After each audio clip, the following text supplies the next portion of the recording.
I'm Nick Holden. I'm the Systems and Database Architect for the Cardiovascular BRU Biomedical Research Unit at Glenfield in Leicester. We were the first of the 3 BRUs that now operate within the Leicester hospitals, and we've been using brisket since before there was a brisket. We developed the platform idea, if you like, of these particular open source tools being used for health research in an NHS UK hospital kind of context. The individual tools were all in existence and in use in a number of places, but hardly any of them were used in the UK, and I don't think anybody was putting them together in the way that we envisioned them being used together. That grew into the thing that we within the BRU referred to as BRICS, which was the Biomedical Research Informatics Centre for Cardiovascular Science.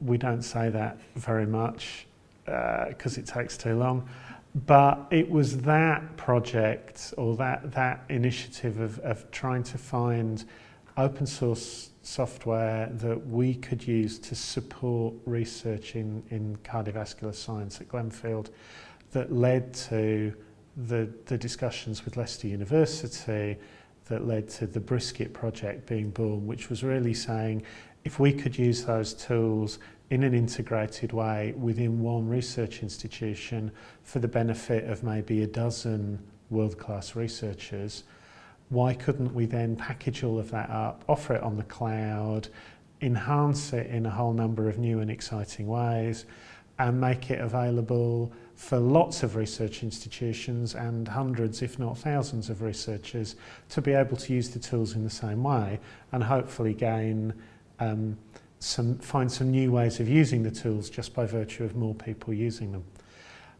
And that's what has ultimately led to the Hack Day today, where we've started to bring people together to look for some of those new ways of using the tools, new ways of putting data into them, new ways of getting data out, and new ways of moving data around within the individual tools that make up Brisket. So I've come to the Hack Day already using most of those tools that make up the Brisket tool set, and we wanted to work particularly on making CA tissue, which is the lab specimen management part of the tool set, a bit more tailored to individual research projects. It's got a wonderfully powerful data entry interface where you can plot the recruitment of participants into studies and then move or manage the acquisition of samples, biological samples, whether that's blood or tissue or DNA, or it could be soil samples, it could be anything, into a lab, process them, freeze them, spin them, chop them up, melt them, do whatever you're going to do with them, and then store them in a shoebox, in a freezer, doesn't matter. And CA tissue will manage all of that for you, and it's very good at it, but entering data can take quite a long time because the trade-off with all that power and flexibility is the data entry screens can be quite complex. So we have a very messy hack in the best traditions of hack days for tailoring. We've written an API client for the CA tissue API, which sidesteps all of those lovely, powerful data entry screens and just throws some data at the CA tissue database using the fact that CA tissue has an exposed API. The downside of it is it's locked exclusively to one project, and it's quite difficult. You just can't use it for anything other than that one project. So what we've been talking about for these 2 days is how can we chop that up and reuse the code so that we can use it for more than one study. And what we've come up with is a short-term answer, which is we've pretty much taken an exact copy of the one that we're using and we're mangling it so that it becomes locked not to the first study but to the second study that we're running in the unit. And that's great because it means I can go back to work tomorrow and say that's a job done off my to-do list. And in the long term, we've decided that it's completely the wrong way to solve the problem.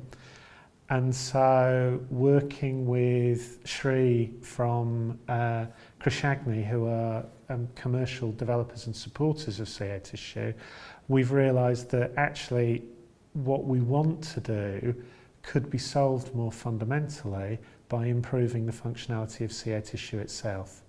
So what we're coming out of the hack day with is not only a quick and dirty immediate solution, but a plan to improve the functionality of CA tissue itself, which will benefit not just the people who are here at the hack day, but everybody who uses the software. So yeah, it's quite exciting, and I suppose it's kind of typical of hack days that the solution you come out with isn't the one that you were expecting to get out of the event. We thought what we would write would be a version of our API client that was generic and configurable and really flexible.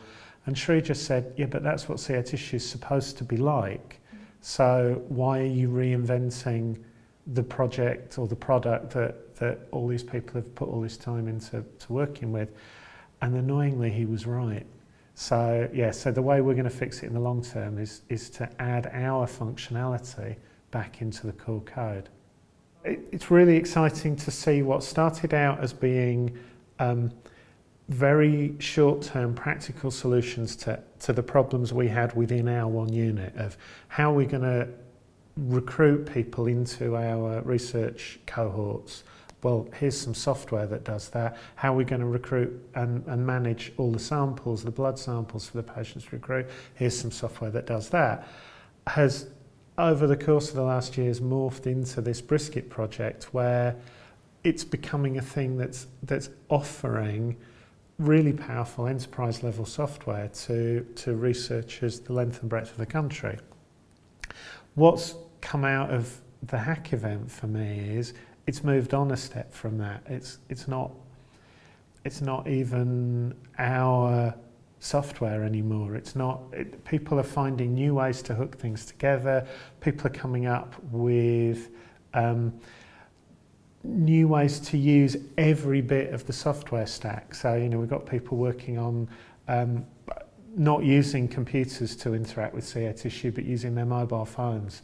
So taking a photo of the 2D barcode on the bottom of the tiny aliquot bottles in the freezers with an iPhone or an Android phone, and having that be read directly into the CA tissue database.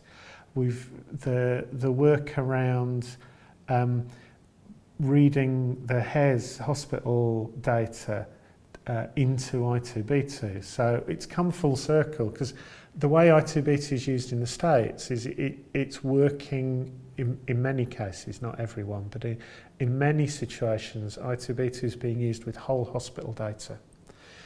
We can't do that in the UK because the ethical and legal framework that we operate in, as a research unit, we can only look at data for those patients who've given informed consent to have their data reviewed by a researcher. However, if you anonymise the data and aggregate it and submit it to the HES service, which looks at NHS data on a countrywide scale, because the data can't be linked to individual people anymore, it becomes visible again. And now we've got people looking at how you might scrape the data out of the HES service and put it back into an instance of I2B2 and do the kind of querying and cohort building for analysis that we're doing with 2,000 patients. They're finding a way to do it almost with the whole population of the UK. So I can't wait to see what they come up with in terms of applications for that scale of data.